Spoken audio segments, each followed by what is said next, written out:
Welcome back and Happy New Year. I'm Caitlin with Wiregrass Daily News, and our first guest of 2026 is Dr. Kirk Erickson. Good morning, Dr. Kirk Erickson. Good morning. Nice to be with you today. Thank you for coming in. So this morning we're talking about your book, and the book is Down, Set, Win.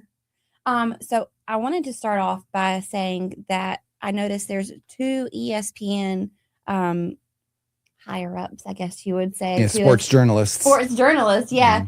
So Dan Wetzel, do you want me to say what they have to say about your book? Well, it's kind of a long review, but I was very fortunate to have these two ESPN sports journalists be actually the first two people to read the book. And matter of fact, Dan Wetzel, probably most everyone knows about him, but Ivan Maisel is on the NCAA football playoff selection committee. So he's one of the people that voted to put Alabama in the playoffs. Yeah. And they had a lot of nice things to say about the book, which I really appreciated. Yeah. So what was the idea behind Down, Set, Win? Well, I originally got the idea several years ago from my coach. We had connected after, many, many years of not seeing each other. And we started talking about the old days and all the incredible events that took place at our school. And he just said, Kirk, someone needs to write a book about what happened. And it just kind of started with that. And eventually I researched and wrote the book as a documentary, but eventually I ended up converting it into a fictional story inspired by true events. Okay. So this is a fictional story. It's not a real story, but based on. Yes. Now, much of it is very accurate. Of course, a lot of it is a memoir of my life, which is right on the money. I'm the narrator as a 16-year-old boy, Yeah. but it's predominantly about me, but there's also a blending of another character of another guy who played a few years before me, who played the same positions. We were the same size. My coach said I reminded him of this player, and he was on the first state championship team. So there's a little bit of a blending there. But, the name of the book, Down, Set, Win, was our cadence that our quarterback barked out at the line of scrimmage, Right. which I thought was kind of unique. And the subtitle, I think, really nails it. And the subtitle is one of the greatest sports stories ever told. And if you take the time to read this book, you'll agree with that. And the reason why I say that is that there's countless stories of successful high school programs that went on great runs and dominated and whatnot. But what's unique about our story is the rags to riches element, and how we go from one of the worst, most embarrassing laughingstock programs in Central Florida for many years to almost overnight one of the most dominant programs in Central Florida for the better part of 9 years, which is the period of time that my coach was at our school. Yeah. That's what's so unique about it. And so that's kind of the story that's told in this book as well, as the overnight. Yes. As a matter of fact, when our coach took over, the newspaper, literally, there was a headline that said, "New coach deserves pity." And they had a picture of one of the older teams in there. That's kind of what he was walking into. And so, how we did it and all of the inside stories and the courage that he displayed and how he pushed us and all that we went through is really what makes this story so unique. Also, it's really a coming of age story. So again, I'm a 16-year-old narrator, so you have to take that into perspective. Yeah. There's a lot of knuckleheaded stuff in the book. Yeah. But back in the late 70s and early 80s, teenage boys, especially growing up, I think in a small southern town, they didn't get a lot of positive reinforcement, from your parents, your teachers, and your coaches. There wasn't a lot of attaboys. Right. So a big part of the story is about my friendship with my best friend. Yeah. And what we're trying to do so much, we didn't realize it at the time, but looking back on it, is we're trying to prove ourselves. We're trying to validate ourselves. We're trying to prove how tough we are. We're trying to develop our self-esteem, I guess. Yeah. And as silly as it sounds, football was one of our vehicles to do this. And the underlying motivation is that, especially with me, is that my little knucklehead, I thought, well, if we could have a really good football team, we'll have more girls to choose from other schools. Right. And this is something that, I don't know if that even exists anymore, this obsession with trying to prove yourself to other girls and try to show, you're this or that. Still a thing.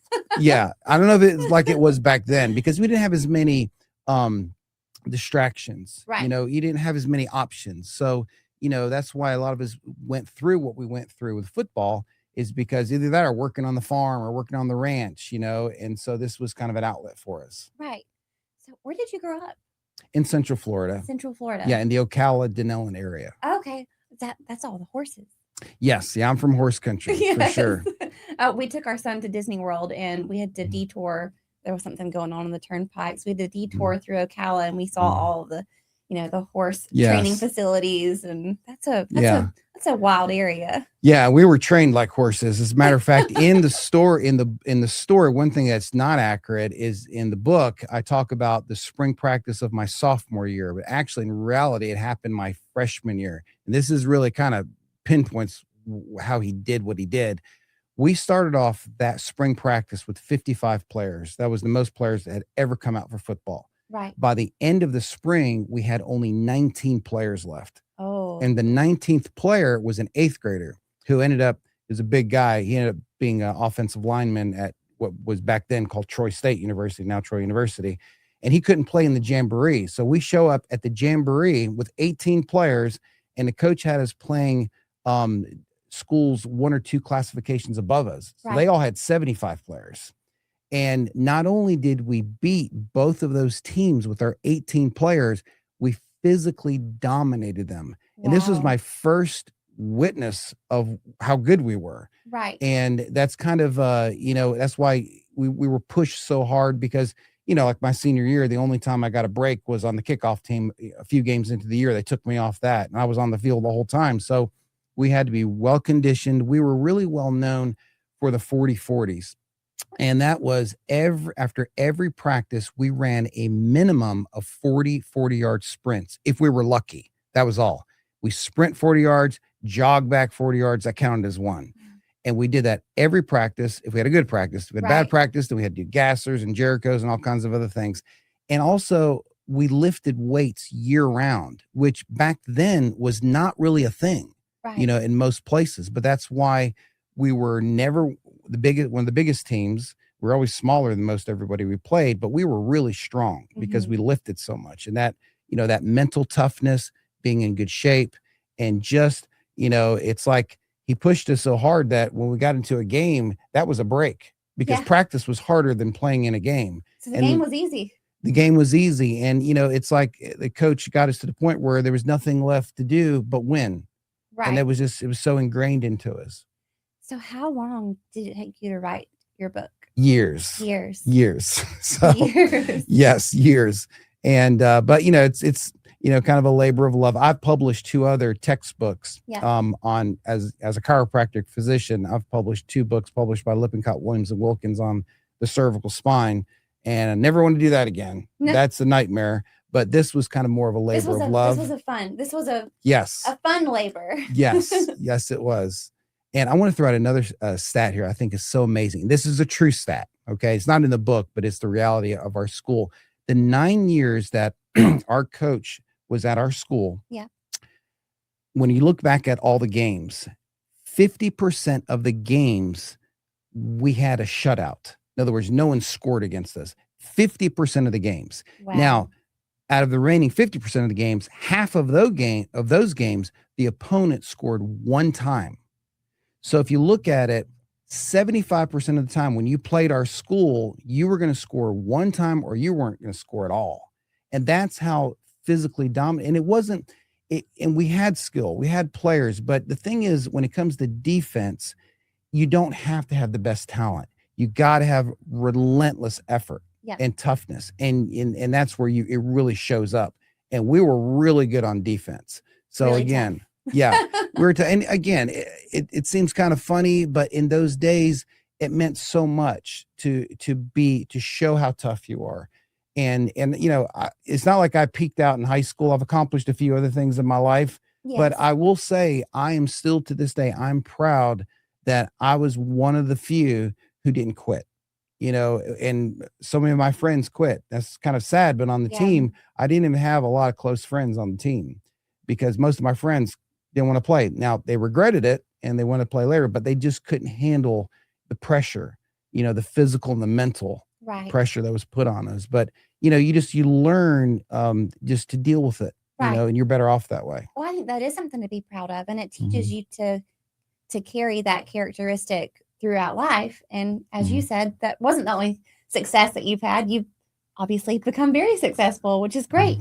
Mhm. So this book, with it being narrated by a 16-year-old narrator character, who would you say this book is for? Would it be for a 16-year-old coming to age? Would it be for a sports lover, or who would it be for? It's really targeted for Gen X men. I Yeah. mean, that's going to be the biggest audience. It will resonate. You'll read through it, and it'll bring back so many memories, because there's a lot of music throughout the book. That's an element. It's more than about football. Football is the key driver behind the story, but it's a lot of there's a lot of fun stuff in there about my experiences with my best friend. Yeah. There's an element. My girlfriend in the story plays a big role, and actually, what's interesting about that, there was a real girlfriend, of course, in reality, but the girlfriend in this story was modeled after my wife. Okay. So that's made it a little bit more palatable. When I'm talking about a teenage Right. girl, I'm talking about my wife, actually. But we didn't know each other then. We met many years later, obviously. But it does resonate from anyone who's curious about history. The book delves into a lot of issues, with race relations, to sports, to relationships, to, again, it's coming of age story. And the publisher really wants to turn it into a movie, because That's exciting. the movie Remember the Titans, Yes. which is probably It's one of my favorite movies. favorite football movies, and is a great movie. But the thing that's different is that movie, of course, it was Hollywoodized, Mhm. obviously, but that team was really good before Denzel Washington took over. Right. They weren't terrible, and all of a sudden they become dominant, and that's what's uniquely different about our story. They were terrible. They And were then they became terrible. dominant. Yes. Yeah. And just the life lessons in the Museum of Memories, that so it does resonate. It's a lot. It's got a lot of interesting themes, I would say, but you got to understand, I'm not writing it as a 50-something-year-old man. I'm writing it as a 16-year-old boy, Yeah. and from that perspective. So it will resonate with a lot of people. Well, I know that I'm not the target, but I do want to read it, because Yeah. I may not look like it, but I am a big football fan, and I love a good coming to age story. So I did want to read just a little bit about Sure. what Mr. Ivan Maisel said, who is the author of American Coach. He's an ESPN. Tell me again. He's an ESPN journalist. He is.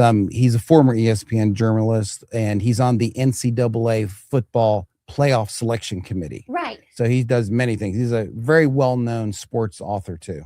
So, Mr. Ivan, he said, Downset Win is a delightful coming of age story. And it's a very long review, but I think that it really sets the tone of what he thinks about this book. And I mean, if you got an ESPN journalist saying that about your book, then it's obviously a pretty good book. And I think that there has never been a sports book that has a better cover than the cover of our book. Absolutely. I challenge anyone Auburn to find one fans better. Will be thrilled.